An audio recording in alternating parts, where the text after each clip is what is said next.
Force est de constater qu'à l'heure actuelle, pas mal de personnes manquent malheureusement d'énergie. Certaines personnes ont un coup de fatigue à un moment de la journée, certaines personnes au contraire sont fatiguées toute la journée. Bref, le manque d'énergie est quelque chose de vraiment récurrent dans la société actuelle. Me concernant, on m'a souvent demandé comment tu fais pour avoir cette patate au quotidien, comment tu fais pour avoir autant d'énergie, et donc c'est quelque chose dont je vais essayer de parler dans cette vidéo. Il y a malheureusement pas mal de points qui font que votre énergie peut baisser dans la journée, qui fait que vous aurez un manque d'énergie au fur et à mesure du temps, et donc en tout cas voilà, on va vraiment voir tout ça dans cette vidéo.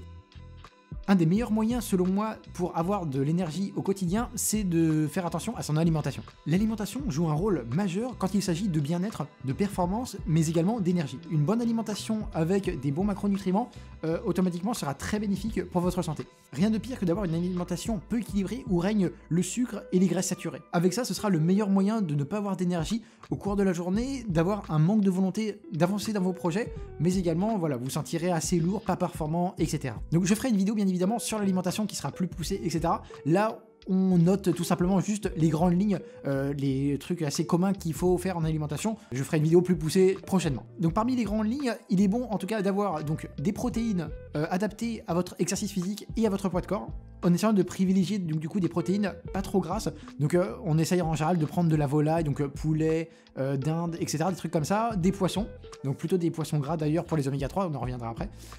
Et également du coup les œufs, donc privilégier bio parce que c'est toujours mieux, etc. Les œufs bio contiennent de meilleurs nutriments du coup à l'intérieur plutôt que des œufs du coup élevés en batterie, etc. Des bons lipides également du coup pour les bonnes graisses. Donc par exemple je pense notamment à l'huile d'olive, l'huile de colza. C'est deux très bonnes huiles qui sont très bonnes pour la santé, pour le cerveau. Donc vraiment le cerveau il est constitué en majeure partie de graisse, donc c'est très important de bien l'alimenter pour avoir de l'énergie mentale.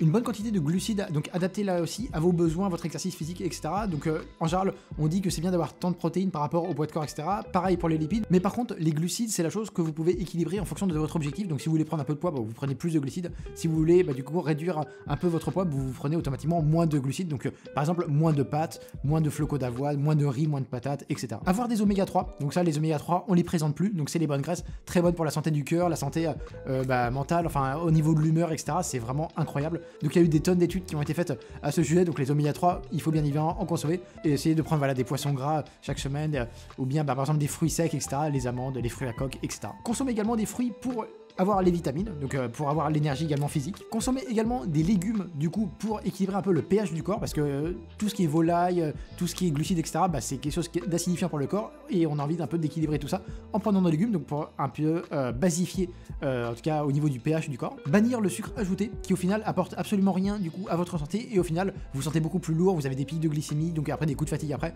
ce qui fait que des fois vous avez donc des manques d'énergie peut-être après 2-3 heures après avoir consommé la chose en question, donc vraiment à éviter. Et enfin avoir ses besoins journaliers en vitamine B, C, D, mais également au niveau du zinc, du magnésium. Donc tout ça c'est vraiment des choses intéressantes. Si vous n'en avez pas assez dans l'alimentation, vous pouvez très bien vous complémenter, il n'y a aucun souci là-dessus. Moi personnellement je me complémente en vitamine D et en zinc, parce que tout simplement j'en ai pas vraiment dans l'alimentation et je sais que j'en manquerais sinon. Donc pas de souci de ce côté-là. Et pour les vitamines, en général les vitamines B on les trouve souvent dans tout ce qui est viande, etc. Et les vitamines C dans tous les fruits. Et puis voilà, du coup c'est assez facile d'en avoir de ce côté-là si on est quelqu'un qui mange pas mal de fruits. Donc voilà, donc tout ça c'est très bon pour l'énergie du cerveau. Donc voilà, pour vraiment le faire fonctionner, pour qu'il soit alimenté et pour ne pas avoir de coups de fatigue. En général, si vous respectez donc toutes ces grandes lignes-là que je viens de citer auparavant, vous avez donc normalement tous les ingrédients nécessaires pour avoir plus ou moins une énergie au quotidien. Donc ne pas avoir des coups de fatigue, etc. Également, il convient vraiment de boire du coup suffisamment d'eau parce que justement le manque d'eau ça favorise du coup le manque d'énergie et vous vous sentez peut-être fatigué, etc. Donc ça vraiment boire de l'eau, au moins 1,5 litre d'eau par jour, ça sera vraiment nécessaire pour que vous ayez également de l'énergie au quotidien.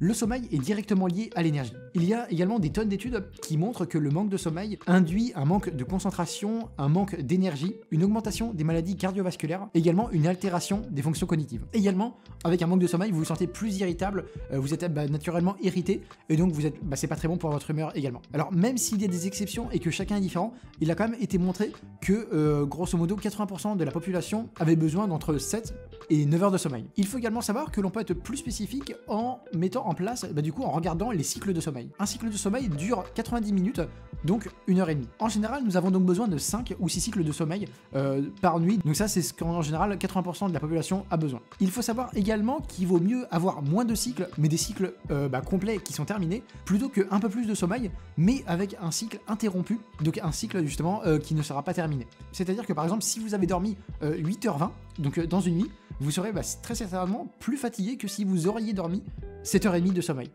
Donc ça, c'est tout simplement parce qu'en fait 7h30 de sommeil, ça correspond à 5 cycles pile, alors que 8h20 par exemple, ça correspond à 5 cycles et demi, et donc ça correspond pas, et donc vous risquez d'être fatigué au cours de la journée. Dans ce cas de fille durcie, vous auriez mieux du coup dû rallonger un petit peu votre sommeil de 40 minutes pour que cela fasse 9h, et donc 9h en fait ça fait 6 cycles complets, donc là vous n'auriez pas été fatigué. Dans ces cas-là, il aurait bien fallu du coup pas se lever et continuer votre sommeil durant 40 minutes. D'une manière générale, on peut tabler sur 15 minutes pour trouver le sommeil, donc en gros si vous dormez du coup normalement 5 cycles, prévoyez 7h45 dans le lit, et si par exemple vous dormez 6 cycles, du coup prévoyez 9h15 dans le lit, donc 15 minutes pour s'endormir et 9 heures de sommeil. Quelque chose dont on ne parle pas énormément mais qui est très néfaste et qui bouffe complètement votre énergie, c'est d'avoir justement des pensées néfastes. Il faut savoir que justement cela mange complètement l'énergie que vous avez, donc automatiquement à la suite des pensées néfastes que vous avez peut-être pensé pendant quelques minutes, vous avez un manque d'énergie directement qui se fait ressentir, mais également vous avez un sentiment de mal-être en fait tout simplement, qui se fait ressentir également. Donc ce sentiment de mal-être, c'est parce que du coup les pensées en question ne vous ont pas mis dans un état de bien-être, et donc c'est vraiment un fait. Au final, avec l'état dans lequel vous vous êtes mis, après vous n'avez pas forcément envie de faire grand chose, vous êtes dans un peu un état un peu de paresse, et voilà, vous n'avez plus envie de faire grand chose, et donc vous n'avez plus d'énergie. Vous êtes donc perdant sur tous les fronts. Alors je sais que c'est très facile à dire, mais beaucoup plus compliqué à mettre en œuvre, c'est en fait tout simplement d'essayer d'éviter du coup de penser à des choses qui vous mettent dans un état comme ça, donc d'éviter les pensées un peu néfastes et négatives pour vous. Une des solutions, ça va vraiment être de vous créer tout simplement une vie sur mesure, donc une vie dont vous avez rêvé, vous avez été l'acteur de votre vie, vous avez vraiment permis d'obtenir tel ou tel résultat, c'est vous qui avez décidé de votre propre sort, et donc vous créez une vie que vous aimez bien. Dans ces cas-là, vous allez être dans une mentalité plus positive, et donc vous n'allez pas être en train de ressasser des trucs qui datent peut-être du passé, etc. Vous allez être vous allez aller de l'avant, et ça va vraiment être différent. Également, essayez de vous mettre du coup, ou bien d'éviter justement d'être dans des situations qui peut-être vous font rappeler certaines situations, voilà, en côtoyant peut-être certains types de personnes, un certain type de lieu, etc. Ce serait dommage. Et donc je sais qu'il y a certaines personnes, du coup ça peut les affecter. Donc essayez d'éviter tout ça pour ne pas être dans un état comme ça et donc subir un manque d'énergie. Un excellent moyen également, du coup, pour pallier au manque d'énergie, c'est tout simplement de faire du sport. Donc là, on parle plus du coup d'énergie physique, même si ça joue également du coup sur le mental. Mais automatiquement avec le sport, vous vous bougez donc physiquement. Donc automatiquement, voilà, vous mettez votre corps en action. Donc forcément, vous avez plus d'énergie. Également, du coup, vous allez le rendre peut-être plus fort en faisant de l'exercice physique, etc. Donc avec tout ça, on va vers quelque chose qui nous donne de l'énergie. Donc c'est vraiment très positif. Mais il a été également montré que le sport stimulait du coup les fonctions cérébrales, vous vous sentez plus productif également, vous avez les idées plus claires, et également du coup vous êtes plus productif. Le sport est donc un élément qu'il faut mettre en place dans sa routine hebdomadaire, c'est vraiment important pour vous. En général, l'OMS recommande à peu près 150 minutes de sport hebdomadaire, ce qui correspond à peu près à 2h30 grosso modo de sport dans la semaine.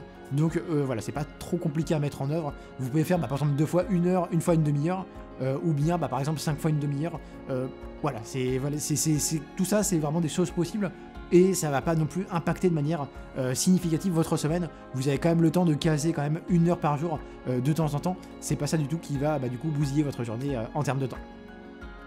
Le dernier point qui est un peu plus léger par contre que les autres précédents, ça va être en fait de prendre l'air. Donc à l'heure où on est beaucoup en télétravail, on est depuis chez soi, etc. Il est bon du coup de s'aérer un petit peu, de marcher.